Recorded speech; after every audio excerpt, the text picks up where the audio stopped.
Hello! Hi అందరికీ. Welcome back to our channel స్నేషి world. ఈరోజు double air silk thread bangle ఎలా చేయాలో చూద్దామండి. ఫస్ట్ ఇలాంటి 2 బ్యాంగిల్స్ తీసుకోవాలి. ఇవి 4 కట్ బ్యాంగిల్స్‌తో అయినా చేయొచ్చు, లేదా 6 కట్ బ్యాంగిల్స్‌తో కూడా చేయొచ్చు. అండ్ నేను వీటికి ముందే థ్రెడ్ ర్యాప్ చేసి పెట్టుకున్నా. ఒక బ్యాంగిల్ తీసుకొని ఇక్కడ నేను చూపిస్తున్నట్టు బ్యాంగిల్‌కి 4 సైడ్స్ గమ్ పెట్టుకోవాలి. దాని మీద స్క్వేర్ కుందన్స్‌ని పెట్టుకోవాలి. ఇప్పుడు ఒక 10 మినిట్స్ డ్రై అవ్వనివ్వండి. డ్రై అయిన తర్వాత మళ్ళీ ఆ స్క్వేర్ కుందన్స్ మీద గమ్ పెట్టుకొని ఇంకో బ్యాంగిల్ పెట్టుకోవాలి. ఇది మాత్రం కనీసం ఒక 1 అవర్ అయినా డ్రై అవ్వనివ్వండి.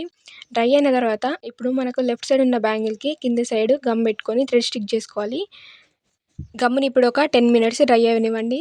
గమ్ డ్రై అయితేనే మనకు థ్రెడ్ చుట్టుకోవడానికి ఈజీగా ఉంటుందండి. ఇక్కడున్న స్టోన్‌ని మొత్తం కవర్ అయ్యేటట్టు 3 రౌండ్స్ చుట్టుకోవాలండి థ్రెడ్. అండ్ థ్రెడ్‌ని నేను ఒక 25 లైన్స్ తీసుకున్నా. ఈ 25 లైన్స్ మొత్తం 4 సైడ్స్‌కి సరిపోతాయండి. అండ్ నెక్స్ట్ లాస్ట్‌లో థ్రెడ్ స్టిక్ చేసుకునేటప్పుడు చాలా జాగ్రత్తగా ఒక దారం కూడా వదలకుండా మొత్తం స్టిక్ చేసుకోవాలి. అండ్ థ్రెడ్ కూడా టైట్‌గా చుట్టుకోవాలి. అప్పుడే మీదున్న స్టోన్స్ ఊడిపోకుండా ఉంటాయండి.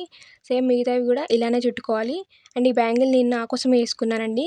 ఎవరైనా ఆర్డర్ ఇవ్వాలనుకుంటే కూడా స్క్రీన్ పైన కనిపిస్తున్న వాట్సాప్ నెంబర్‌కి మెసేజ్ చేయండి. మేము వెంటనే రిప్లై ఇస్తామండి. అండ్ నెక్స్ట్ ఫుల్ వీడియోలో బ్యాంగిల్‌కి థ్రెడ్ ఎలా చుట్టుకోవాలో చూపిస్తానండి. అండ్ కొన్ని టిప్స్ కూడా చెప్తానండి.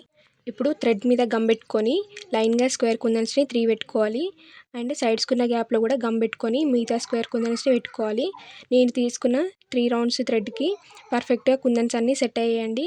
అండ్ నెక్స్ట్ వాటి మీద ఇప్పుడు గ్లూ అప్లై చేసి 3 సెరామిక్ గోల్డ్ రౌండ్ కుందన్స్‌ని పెట్టుకోవాలి. ఇప్పుడు ఈ బ్యాంగిల్‌ని కనీసం ఒక 12 అవర్స్ అయినా డ్రై అవ్వనివ్వండి. బ్యాంగిల్ మొత్తం డ్రై అయిన తర్వాత ఫైనల్ లుక్ ఇలా ఉంటుందండి. వీడియో నచ్చితే లైక్ చేసి మీ ఫ్యామిలీ అండ్ ఫ్రెండ్స్‌కి షేర్ చేయండి. అండ్ సబ్స్క్రైబ్ చేయడం మాత్రం మర్చిపోకండి.